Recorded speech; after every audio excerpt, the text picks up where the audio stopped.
Hi friends, Mahanadi சீரியலில் இன்றைக்கி நாளைக்கான எபிசோடு என்னன்றதை பார்க்கலாம். புதுசாக பார்க்குறவங்களா இருந்தால் ப்ளீஸ் சப்ஸ்கிரைப் பண்ணிக்கோங்க, லைக் கொடுத்து விடுங்க, ஹைப் கொடுத்து விடுங்க. வாங்க வீடியோக்குள்ளே போகலாம்.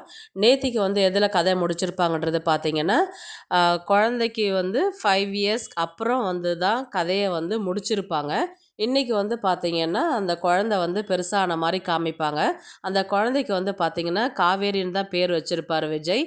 அவங்க குழந்தைகிட்ட பேசின்னு இருப்பாங்க. "இன்னைக்கு காவேரி எழுந்துரு, சீக்கிரமாக டைம் ஆயிடுச்சு, இன்னைக்கு ஸ்பெஷல் டே இல்லையா, இவ்வளோ நேரம் ஏன் தூங்கின்னு இருக்கிற?" அப்படின்ற மாதிரி விஜய் அந்த குழந்தைகிட்ட கேட்டுன்னு இருப்பார். அப்புறம் இன்னைக்கு 5th இயர் பர்த்டே, இத்தனைலாம் குட்டி பாப்பாவாக இருந்தீங்க, இன்றைக்கி பெரிய பிள்ளை ஆகிட்டீங்க, இன்றைக்கி 5th இயர் பர்த்டே, நாளைக்கு ஸ்கூலில் போய் ஜாயின் பண்ணணும் அப்படின்ற மாதிரி பேச ஆரம்பிப்பார்.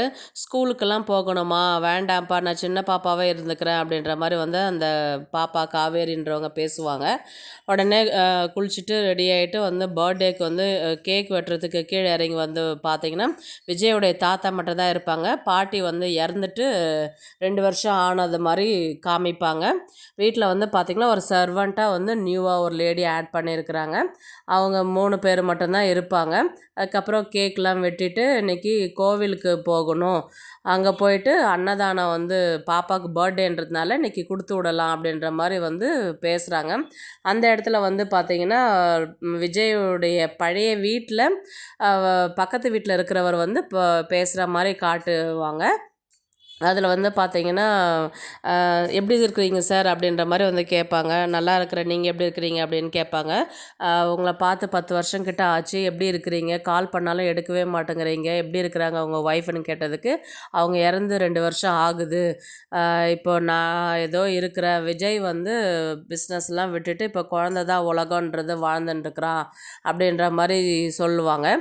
"சரி, ஒரு ஒரு வாட்டியாவது நீங்கள் அந்த பழைய வீட்டுக்கு போகலாமே" அப்படின்ற மாதிரி கேட்டதுக்கு, "அங்கெல்லாம் வந்தால் பழசு ஞாபகப்படுத்துகிற மாதிரி இருக்கும், இப்போ அதெல்லாம் எதுக்கு, வேண்டாம், விட்டுடலாமே" அப்படின்ற மாதிரி காமிப்பாங்க. இப்போ இவங்க காஞ்சிபுரத்தில் இருப்பாங்க. காவேரியுடைய ஃபேமிலி மதுரையில் இருக்கிற மாதிரி காமிப்பாங்க. மதுரையில் பார்த்தீங்கன்னா, அவங்க கங்காவுடைய பொண்ணு பார்த்தீங்கன்னா பெரிய பொண்ணு ஆகிட்டு, அவளும் ஸ்கூலில் ஜாயின் பண்ணுற மாதிரி தான் கொண்டு போவாங்க கதையை. யமுனா ஆல்ரெடி எக்ஸாம் எழுதியிருப்பாங்க இல்லையா, அதில் பார்த்தீங்கன்னா அவங்க சப் கலெக்டராக போஸ்டிங் கொடுத்துருப்பாங்க. எங்களுக்கு வேலை கிடச்சிருச்சுன்றதுனால அவங்க வீட்டில் காவேரி வீட்டில் சாரதா கிட்ட சொல்லின்னு இருப்பாங்க. ரொம்ப சந்தோஷம் அப்படின்ற மாதிரி காவேரி வீட்டில் பேசின்னு இருப்பாங்க. கங்கா பார்த்தீங்கன்னா 1 மாதம் லீவுக்கு வந்திருப்பாங்க. இப்போது கொடைக்கானலுக்கு போகிற மாதிரி கதையை காமிப்பாங்க.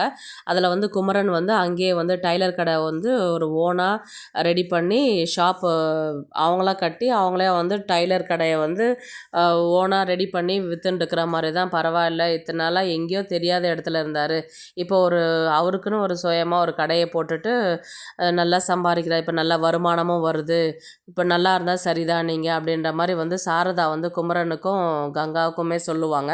சரின்ட்டு அவங்க 1 மந்த் லீவில் வந்திருப்பாங்க. அவங்க அங்கேருந்து கொடைக்கானலுக்கு கிளம்புவாங்க மதுரையிலேருந்து.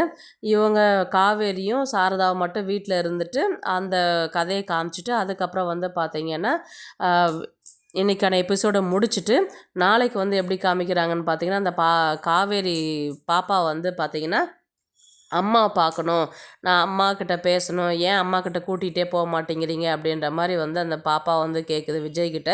விஜய் கண் கலங்கின மாதிரி இருந்துட்டு நாளைக்கானதுக்கு ப்ரொமோவை காமிச்சிட்டு அப்படியே முடிச்சிட்டாங்க.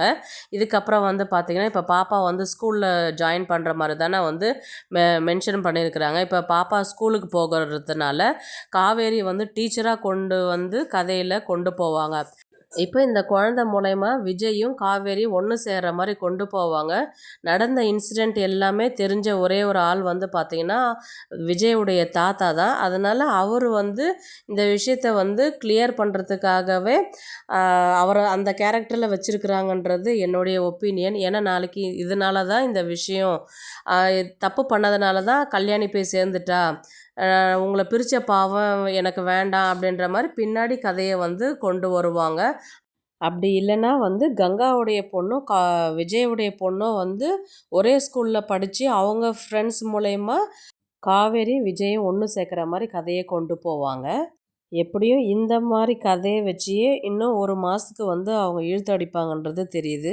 காவேரிக்கு வந்து அடிபட்டது பழச மறந்ததாகவே இருந்தாலும் அந்த பாப்பா கூட நல்லா பாண்ட் ஆகிட்டு அது மூலயமா ஒரு அஃபெக்ஷன் ஆகிட்டு அந்த ஒரு சுச்சுவேஷனுக்கு கொண்டு போய் விஜயும் காவேரியும் கொண்டு போய் சேர்க்குற மாதிரி தான் இருக்கும்.